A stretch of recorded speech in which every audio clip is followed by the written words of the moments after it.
Art. We see it, we hear it. We appreciate its beauty as it unfolds before us. But have we ever stopped to think how it's made? How it's produced? When one hears the term art production, the term itself says it has something to do about the process of making art. Indeed, it has. But it's also a discipline, meaning it takes practice, skill, certain techniques, and the right tools to achieve the desired effects of the artwork. Artists are able to successfully convey to their audience their ideas and feelings. But did you know that art production also encompasses the artist's experiences in personal life? These, along with other motivations and inspirations, contribute to the final outcome of an artist's work. We find ourselves appreciating an artwork for its impact on us. Why don't we try appreciating what it's for? Let's hear what our artists have to say about the purpose of their art. My name is Pineda. I'm a professional theater actress and I'm an assistant professor at the Department of Speech, Comm, and Theater Arts.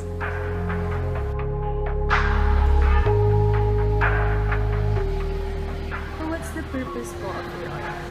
Well, I started theater when I was 12 years old. I started with workshops, and during that time, I didn't really think that there was a purpose to it because, I was a kid having fun. I enjoyed singing, acting, and dancing, specifically musical theater. And over the years, I began to realize that this is what I wanted to do for the rest of my life without really looking at the reasoning behind it, aside from the fact that it felt, it made me feel good. But then, making it as a profession, I've realized that you impact so many people. You impact, like, let's say if you do a children's theater show, you end up impacting like the next generation, because that's when I started to get interested in theater. Just going to theater made me more interested to seeing more shows and just saying to myself, hey, I can do that, or I want to do that. And that's one, it would be impacting the next generation. It would also, it's like a movie. It makes people think, you stimulate the mind, you stimulate creativity and opinion from other people. And depending on each production, every production or every director has a vision for every production. It always will say something. A play will always say something. So getting a message across. So aside from entertainment, that entertainment for others, transporting people to a different land, so that would be developing their imagination and just getting a message across.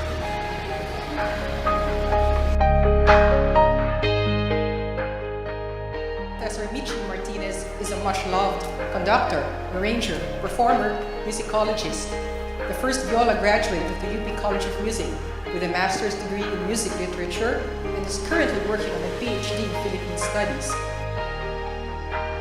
Para po kanino yung pagko-conduct po ninyo, and ano po yung purpose, or para kanino or para sa ano yung pagko-conduct po ninyo? Do you have a certain person or an objective? You always should have one. I will sound churchy. I may sound run of the mill. But when I got into this, I knew it was not by accident.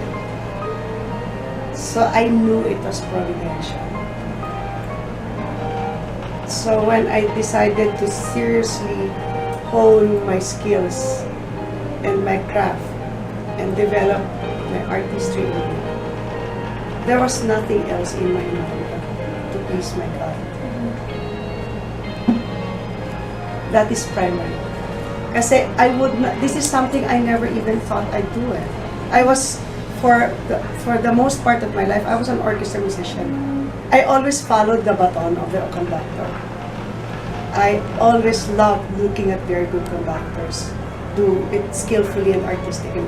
I never thought I'd be in this position. So when it was placed, it landed in my lap, and things started to take a serious turn. So I thought, this is not accidental. So when I do it, I would like to believe that I am always doing it because I want to glorify my God who gave me the opportunity. Too corny, pero corny kung papakinggan.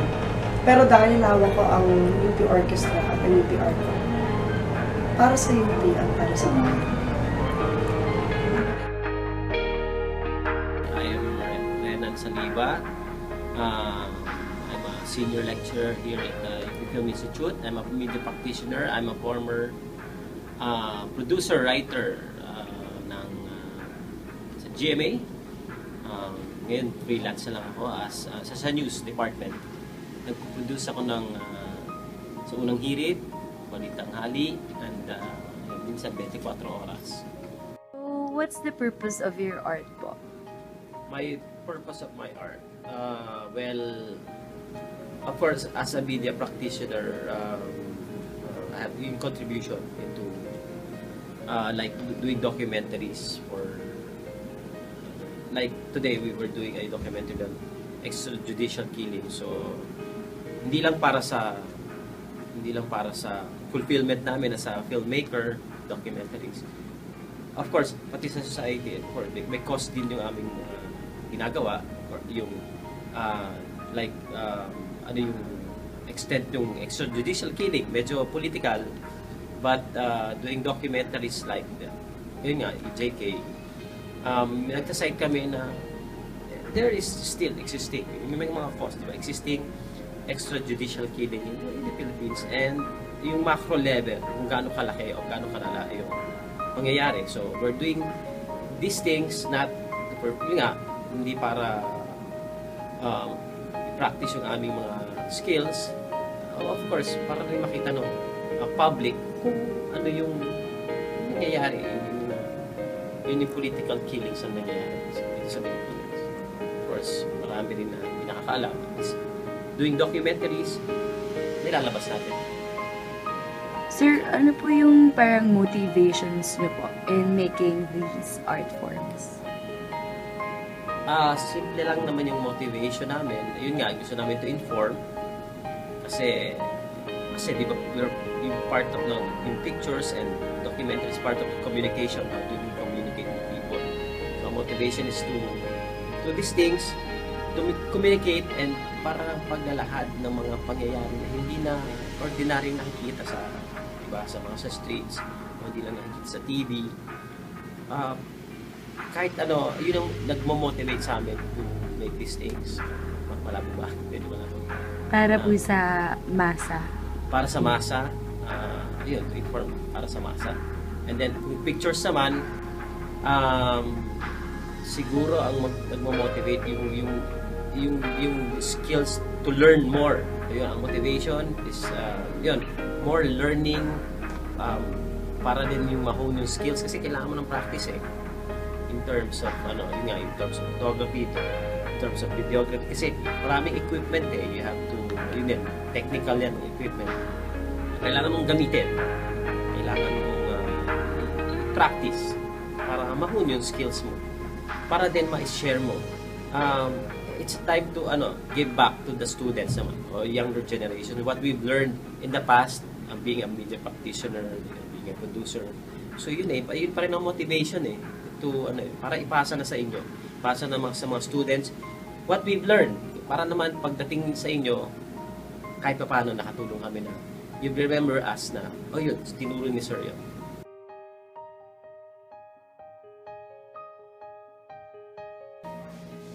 Hi, I'm Jamal Abnamia, a visual artist.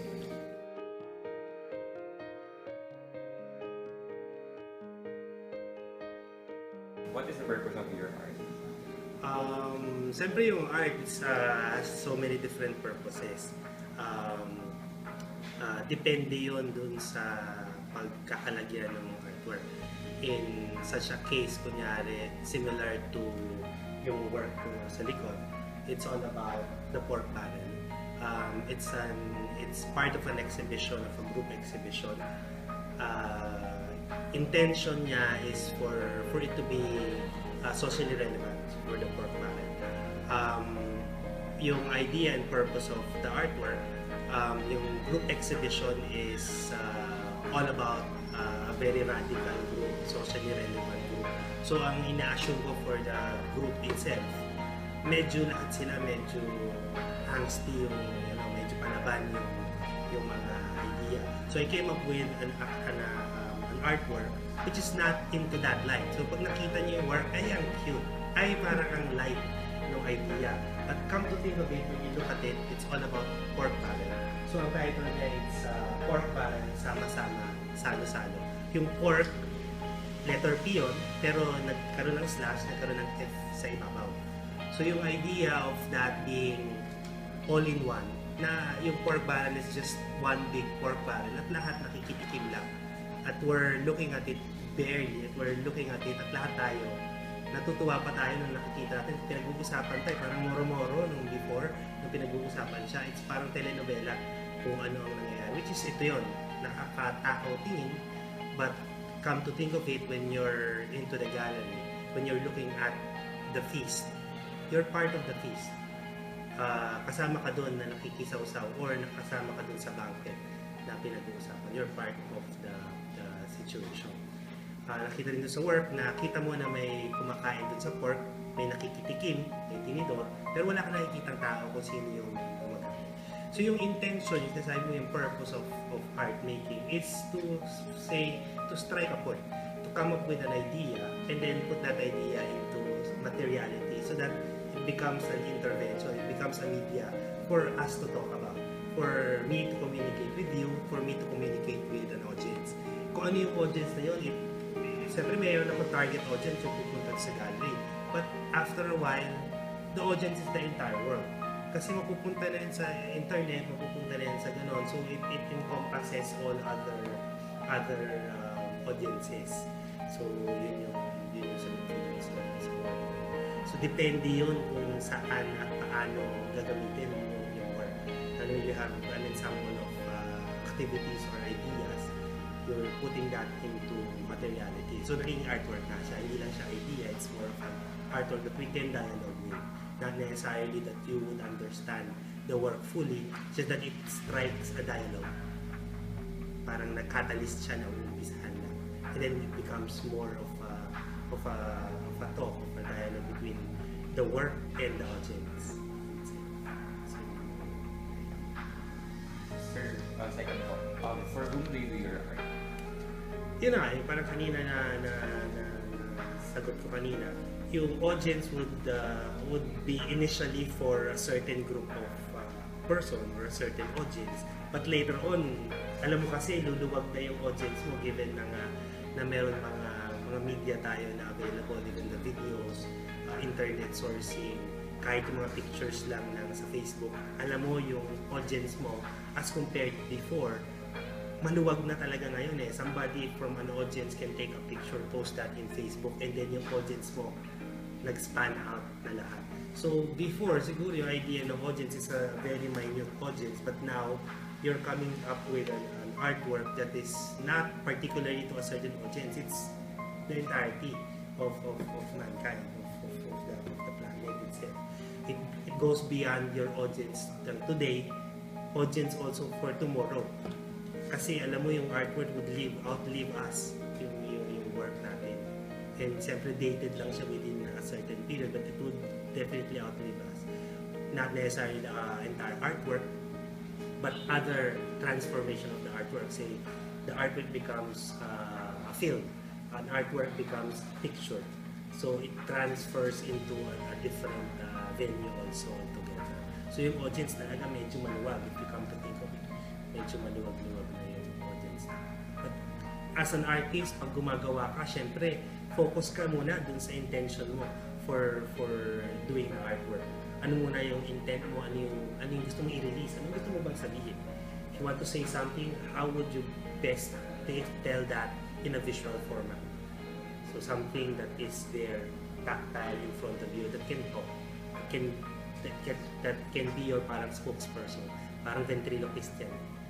Parang mime mo. Hindi ikaw ang nagsasalita, pero yung kamay mo at yung puppet mo ang nagsasalita, which is the artwork by itself. Pero alam mo, ikaw pa rin nagsasalita, hindi ka lang nakikita. So parang ganun. Ayun lang. Interest and passion in art, A combination of these two made our artists pursue art. Most of our surveyed artists revealed that they initially pursued their respective fields in art because they were interested in it. They found the craft enjoyable and mind-stimulating. In the long run, the artists realized that they were not engaging in art solely for personal reasons that they had initially. Interest and passion were not the only reasons why our artists remained active in their respective art field. But they also took note on the value of our society. Our artists realized that their art impacts a lot of people. Looking at the bigger picture, through art, artists have the capability to interact with a lot of people, triggering people's minds into thinking more creatively, making people more aware of the present conditions of our environment, and even giving people that uplifting feeling. A chance of being able to do all these is what keeps our artists motivated these days.